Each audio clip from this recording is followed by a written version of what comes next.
Welcome to the Power of Music podcast, brought to you by JM International. Get ready to explore conversations with those making a difference through music. Hello, and welcome everyone to the Power of Music podcast, brought to you by Jeux Musicale, a global network of NGOs that empowers young people through music across all boundaries. Today, we are recording from the beautiful city of Brussels. My name is Ricardo, and I'll be your host. And for this episode, I am joined by Estelle Baldé. Estelle is a Belgian-Guinean singer-songwriter, one of the winners of JMI's European Emerging Band Contest, and she has represented Belgium at the Jeux de la Francophonie. Thank you so much for joining me today, as always. What has been your journey into music? It started when I was 14 years old, and my mom suggested me to learn the guitar. I did this for 2 years without any real commitment. So I didn't know I could sing, and I didn't think I would ever do anything with music. So music didn't really come in a very organic way. And then it's only in my early 20s that with musicians, friends, I went to jam sessions a bit everywhere in Brussels, and I discovered this love I didn't know I had for music and for singing in front of people. So that's when I started composing my first songs and did my first gig, posted my first video on Instagram, and declared very publicly that I could play the guitar, that I could sing. Thing that I had never done before. Nobody knew that I could play the guitar, and nobody knew that I could sing. So I was very, very shy about this part of me. And it's through my 20s that I started to open up. And coincidence or not, I cut my hair when I was 20 years old. I used to straighten my hair chemically. And I did this from my 7 to my 20, and then I cut everything. So my hair was very, very, very short, but I let it grow naturally. Everybody had their opinion on how I looked, of course, so that was hard in the beginning.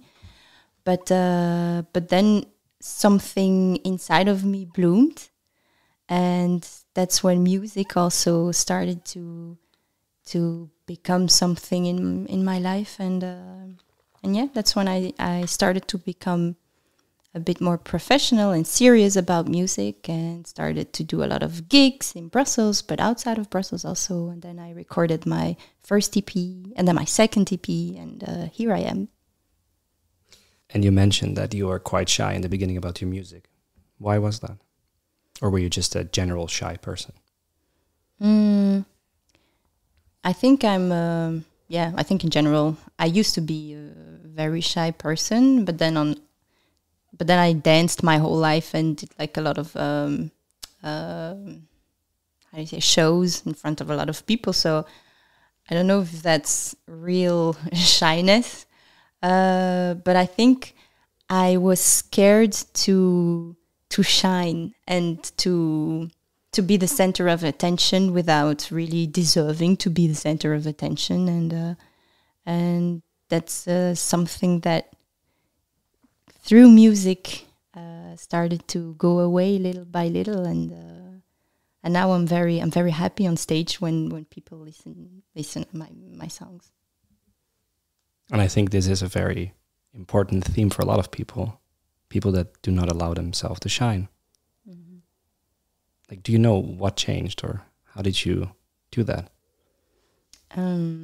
Like I said, I think for me, but that's very personal. It's the day that I cut my hair and that I finally accepted myself the way I am, with everything that it brings with it. So my heritage, because my dad comes from Guinea-Conakry, and my mom is from Belgium, so I'm mixed race.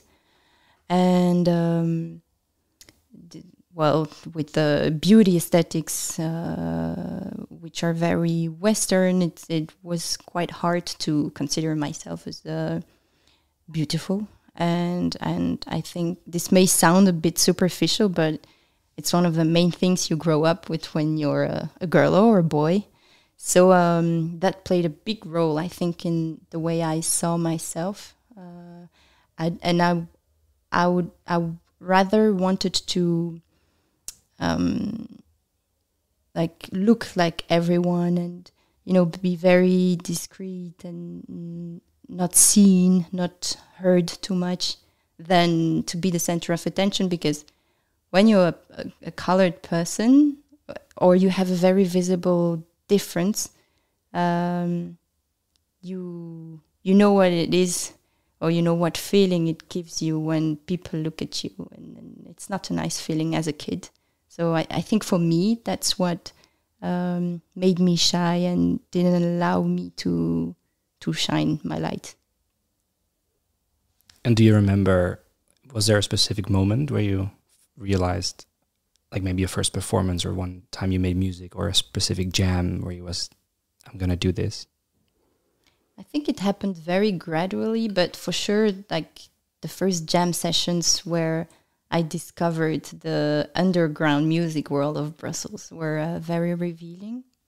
And seeing people not being afraid to just go on stage and grab an instrument or grab the mic to just express themselves was very inspiring. And then my first gig, I only sang 2 songs, but the reaction of people was magical. And when I started singing, I was very inside myself and hiding behind my guitar. But then when people started to applaud and when I saw the smiles on everyone's faces, I was like, oh, okay, I can do this. And apparently I have very positive response to what I do. So I should do a bit more of that, and a little bit more often. And that helped, doing a lot of shows. And for the people that don't know your music, and they definitely should go check it out, can you describe your music? So when I get this question, I like to cite my influences. So when I started to learn to play the guitar, my teacher was a bossa nova fan, and I didn't really know that genre. So I learned to play the guitar through bossa nova, and that's definitely in my music. But then living in Brussels, I'm a lot in contact with the Congolese community, which has a very rich music, Congolese rumba. It's, I'd say, the best music of sub-Saharan Africa and the basis of a lot of music. So that's also in my music, Congolese rumba. Then there's jazz, there's soul music, because since a very young age, I love to listen to soul and jazz, and then French music, because I'm a French-speaking person. So I grew up with artists like Corneille, artists with a real story that deeply touched me at a very young age. So that's it, I think, in a nutshell. But I would say that I make warm music. So music with a touch of hope, always. There's always hope in my music. And warm sounds. And how does hope play a role in your own life? Mm-hmm. For some reason, I've always been a very positive person since a very young age, and I'm very sensitive to suffering of anything, from anything that lives. So even insects, I don't like to hurt them. I don't like to see animals suffering, to see humans suffering, and I like to believe that I was put on this earth to, bring a positive message and represent hope somehow. So I guess that's what I want to share in my music. And can you tell me about the continuation of the journey? So you had these first jam sessions, and music became an important part for you, you decided to shine and go on stage. And what was the step to the first actual recording and the first EP? How was that like? In the beginning, it was just like a hobby, and I thought, okay, nice. People want to record my music and make an EP. I had no idea whatsoever of how the whole music industry worked, what an EP was, how I had to record stuff. So I was guided by a few people during that step. And then when it came out, it was during the lockdown. So I didn't have the possibility to play it immediately on stages, but it was played on Belgian radio. So everyone could listen to it, and my family was super proud, especially my mom, who's my fan number one. My grandmother, who was my fan number two, could listen to her granddaughter on the radio. So that was like a huge thing. And then, yeah, it started. And for me, it felt very natural to just continue, even though I never imagined that music would become... I never imagined a music career for myself. I wasn't the kid who sang and danced in front of the mirror and imagined herself like a superstar, but it happened very naturally and gradually. So for me, actually, it made sense from day one. Oh, I'll just record an EP. There you go. I'll just play some concerts. There you go. And in a few days, I'll be representing Belgium in Kinshasa for the French Olympic Games. Never expected this, but here you go. So voila. And did it change? Are you dancing and singing in front of the mirror now sometimes, imagining becoming a singer? I should, because this is a very good exercise for artists. And I think I'm still struggling a bit with completely like showing my entire potential, because I danced for 15 years maybe since a very young age. My mom dances, my sisters dance. So I think I have this thing in me that can really burst on stage, but I'm still struggling a bit to show that to the audience. So I definitely should dance and sing more in front of a mirror. And I remember, because I saw your show in Strasbourg, and you talked a little bit about your dad. Maybe you can share that story yourself. So my dad, he lives and works in Guinea. So but my parents are still married. They're just doing this long distance thing. And he's a scientific person, just like my mom. So I chose a path that's completely opposite of his path. And he never expected any of his children to become scientifics, but I think he wants the best for us, like every parent. So when he knew that I was getting very serious about music, I think he was a bit disappointed, because I studied political science and then law and then international law. So I have these very good degrees according to society that allow me to find a very good job, very well paid.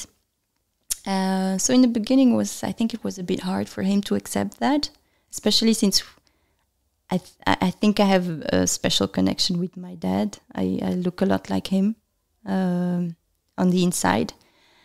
And then all of a sudden, I learned that my dad was actually a great musician, a great singer, that he composed songs for his university when he was younger. But since this wasn't accepted in the society in which he grew up, he had to choose for a serious job, because music wasn't considered as serious, at least if you didn't come from a very specific family. And now he brags a bit about this, because he's like, yeah, you got this from me. I used to be a musician, and I didn't take this too seriously. But then I went to Guinea a few months ago, and his sister told me, yeah, it's crazy because you got this from your dad. And we never talked about this with my dad. So I didn't know growing up that my dad was a musician, or used to be a musician and used to be a singer. And all of this music, singing, came very naturally. So it's funny to see how things are transmitted from generation to generation without you consciously knowing it. Why do you think your dad never talked about it? I think for him, it's a bit unrealized dream. And although he's passionate about his work, it must be something in the back of his head. And I guess seeing his daughter doing music is a bit like the revival of a good memory, but hurtful at the same time, because he couldn't continue with it. So and he's a product of his culture. So for him and for a lot of parents, seeing your child going for music is not an easy thing, because you're afraid that they won't make it, that it won't bring them positive stuff. But I think I changed his mind. And if I remember correctly, you also wrote a song together, right? Yes. I think, I don't know if I did this consciously or unconsciously, but maybe it was a bit of a, how do you say, un piège, a bit of a pitfall from my side, because by making him participating to the writing of a song, I think I revived something in him, and he really enjoyed it. Although he wrote like 4 phrases in a song called Kilé, which means solidarity in Poulard, the language that my dad speaks. And I don't speak the language, but I can sing these 4 sentences that he wrote. And they are beautifully written, even though like I never spoke the language. So I'm very proud about it, and it's one of my best songs. It's also the one that works best live, and I'm proud to say that I wrote it with my dad, that he participated to it, and that he somehow can still realize his dream. So he's now a songwriter, recorded. Yes, well, not officially, not declared. So no income. Yeah. we had an episode about music rights before this. Voilà. Let's talk a little bit about Strasbourg now. You participated in the European Emerging Band Contest in Strasbourg at the European Youth Event. How was that? It was a great experience. Meeting so many musicians from other countries who I've never met before, whose music I didn't know and discovered in Strasbourg on stage was a magical thing. And the fact that we all stayed at the same hotel and that we lived together for 4 days made it super intense, and I felt like I was at a music camp. And I don't know, everybody had so much fun. It was such a good energy. We jammed every evening, every morning, because there were a few music instruments in the main hall. So this brought us together, even though some participants didn't speak English. Just the fact of playing music together brought us together. So beautiful experience. And how was the road to that? Like, how did you decide to apply, and what happened? Well, it's actually through the Jeunesse Musicale in Belgium that I learned about this contest, and that's how I applied. And then I very quickly got an answer. Was super excited about it. So it happened very, very naturally again. So here you go. So slowly that career is forming, slowly. Yeah, steadily. yeah. Mm-hmm. Yeah, actually from this EYE, the one thing that I really, really felt was a big shame is that due to a lack of rooms, they had to put the trainers in a different hotel. But I know that every night, apparently there were amazing jam sessions, of which I saw almost nothing. So that's a bit of a shame. Yeah, we did have a great time. Let's talk about passions. Because in the pre-interview question, I asked you, you can talk about something you're passionate about. And then it turns out that passionate and passion is actually, well, a word, you look at it from a different perspective that I haven't heard so much. So maybe you can share a few things about that. Yeah, I think like being a mixed person and being so many different things since I'm born, my origins, the languages I speak, the religion of my father, of my mother, made me very open to the world, and so also gave me this consciousness of the fact that I can be more than just one thing. I don't have any choice because anyways, I'm half black, half white, half African, half European. So already from the start, I didn't have the choice to just be one thing.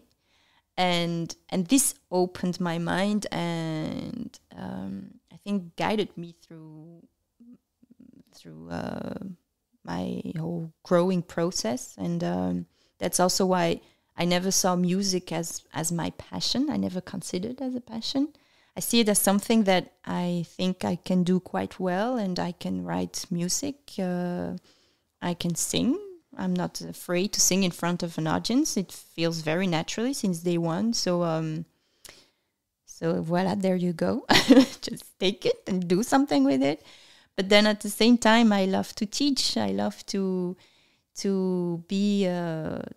to children or to adults, and so I'm also a teacher on the side, private teacher. And then I'm also a jurist from with all the degrees I got. So I'm doing that also for the moment on the side. I'm organizing my own events. So I enjoy being and doing this different stuff. That's why I don't think I have a passion. I'm not passionate about something or one thing. I love different things. But would you not just say that you are a very passionate person who has many passions then? I mean, that's what I would say if I hear you talk like that. Yeah, I don't know. I feel like being passionate about something means like is a bit related to the emotional aspect of it. Like something can make you very, very, very happy and at the same time very, very sad. But I don't feel that way about all these things that I just mentioned, because if something doesn't work out, it's okay. I can just move on to something else because I know that I'm not just one thing. So that's why I don't see myself as a passionate person. I'm very like low-key, just walking through life and seeing where it brings me. But would you not say then that you're at least passionate about sharing a message of hope, whether it's through the music or... Okay, you found my passion. Okay. In the pre-talk, you also mentioned you were organizing something. Can you share something about that? So I started a concept which is called Soul Fam. And the concept is basically building a bridge between the artistic world and the world of associations. I don't know if that's the correct word in English, but basically all organizations that are doing good stuff and helping people who need it.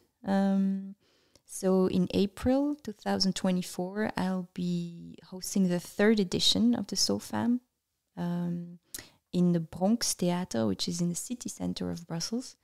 It will be a free event, and there will be music. There will be a presentation of different organizations active in Belgium, and it will be in French, Flemish, and English, because here in this small country, we're very divided. So I want us to be a bit more united. So what's next? What else? I got selected through the Jeunesse Musicale of Belgium again to play in schools and in cultural centers in French Belgium. So that should keep me busy for the next month. And I'm planning on releasing a few songs that, well, I'm thinking about one in particular that I can't wait to release, because it will be one that will talk about me as a child having difficulties accepting myself and accepting the beauty that my parents gave to me. So yeah, that will be the main thing short term that will follow. For the rest, I'll see where life guides me. But I wish myself beautiful things for the future. So let's give myself a bit of positive energy here. And then I also understood that you've been selected for the JM Belgium National Assembly. Yeah, true. Yeah. Congratulations. Thank you. So there is a lot of things going on. Yes. And I love that also about music, because it's not only about playing on stage or recording stuff. It's also connecting with people like you, with people who organize events, with people who organize workshops, who make music in other countries, who want to connect musicians with other musicians, and it's that connection that I really love about music. So before we started, we also talked a little bit about Brazil, because I hope to go to Brazil later, and you shared that was a very spiritual experience. Mm-hmm. Maybe you can share a few things about that. Mm-hmm. So Brazil is where I recorded my first music video, called Voleur de Cœur, Heart's Thief. And it was also my very first song that was out there on social media. So with my manager and 2 videographers, we traveled to Brazil. And we did 3 different cities: Florianopolis, Salvador de Bahia, and Porto Alegre. And the journey there was amazing, because we met beautiful people, and I haven't had any negative encounter there. Everyone is super open and super spiritual, and like I told you before we started the interview, when you meet someone, you immediately go straight to the point. There's no small talk over there.